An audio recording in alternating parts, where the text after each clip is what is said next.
வணக்கம், நான் உங்கள் டாக்டர் சுவாமிநாதன், ஃபிசியோதெரபிஸ்ட். இன்னைக்கான வீடியோவில் ஸ்டூடெண்ட்ஸ்க்காக ஃபிசியாலஜிலேருந்து செல் அடாப்டேஷன் அப்படிங்கிற டாபிக் பார்க்க போகிறோம்.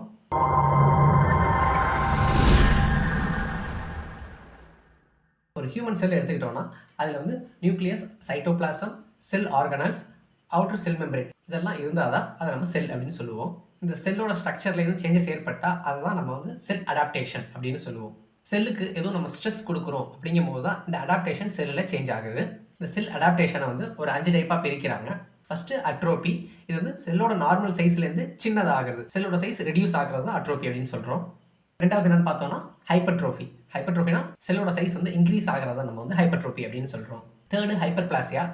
ஹைப்பர்பிளாசியாங்கிறது வந்து செல்லோட எண்ணிக்கை வந்து அதிகமாகுது. ஃபோர்த் வந்து மெட்டாபிளாசியா.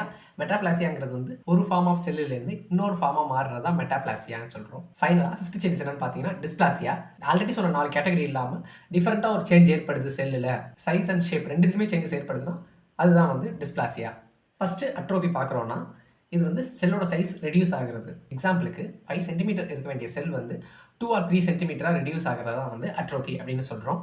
இது பர்டிகுலர் ரீஜனுக்கு பிளட் ஆர் ஹார்மோன் வந்து குறைவாக கிடைக்கிறதுனால இந்த அட்ரோபி செல்லோட சைஸ் வந்து குறையுது. அட்ரோபிங்கிறது காமனாக மசிலில் தான் அஃபெக்ட் பண்ணுது. இந்த அட்ரோப்பியை எக்ஸசைஸ் பண்ணுறது மூலியமாகவும் ப்ராப்பராக ஃபுட் இன்டேக் எடுத்துக்கிறதுனாலையும் நம்ம வந்து அவாய்ட் பண்ண முடியும். செகண்ட் வந்து ஹைப்பர்ட்ரோபி. ஹைப்பர்ட்ரோபி செல்லோட சைஸ் இன்க்ரீஸ் ஆகுறதுன்னு சொல்லியிருந்தோம். இது ஒரு ப்ராப்ளம் கிடையாது. பட் வந்து இதுவே ஹார்ட் மசிலில் வந்து ஹைப்பர்ட்ரோபி ஆகும்போது பிளட் ஃப்ளோவில் வந்து சேஞ்சஸ் ஏற்பட சான்சஸ் இருக்குது. ஓகே, செல்லோட சைஸ் இன்க்ரீஸ் ஆகுது, அப்போ வந்து பாடி பில்டர் மாதிரி தான் இருக்கும் அப்படின்னு கேட்டிங்கன்னா அப்படி கிடையாது. பாடி பில்டு அப்படிங்கிறது வந்து மசிலோட ஸ்ட்ரென்த் அதிகமாகும். ஹைப்பர்ட்ரோஃபிங்கிறது மசிலோட சைஸ் மட்டும்தான் அதிகமாகும். ஹார்ட்டில் வந்து ஹைப்பர்ட்ரோஃபி ஏற்படுது அப்படிங்கும் போது அதை நம்ம எக்கோ கார்டியோகிராம் எடுக்கிறது மூலியமாக நம்ம வந்து ஐடென்டிஃபை பண்ண முடியும். தேர்ட் வந்து ஹைப்பர்பிளாசியா. பர்டிகுலர் ரீஜனில் இருக்க செல்லோட கவுண்ட் எண்ணிக்கை வந்து அதிகமாகிறது. எக்ஸாம்பிள் பார்க்க போனால் ஒரு 100 செல்ஸ் இருக்க வேண்டிய இடத்துல வந்து 200 செல் க்ரோத் ஆகுது, அதை தான் நம்ம வந்து ஹைப்பர்பிளாசியா அப்படின்னு சொல்கிறோம். பாடியில் எங்கேயாச்சும் கட்டி ஏற்படுத்தல, அது எல்லாமே ஹைப்பர்பிளாசியா சேஞ்சஸாக தான் இருக்கும் மோஸ்ட்லி.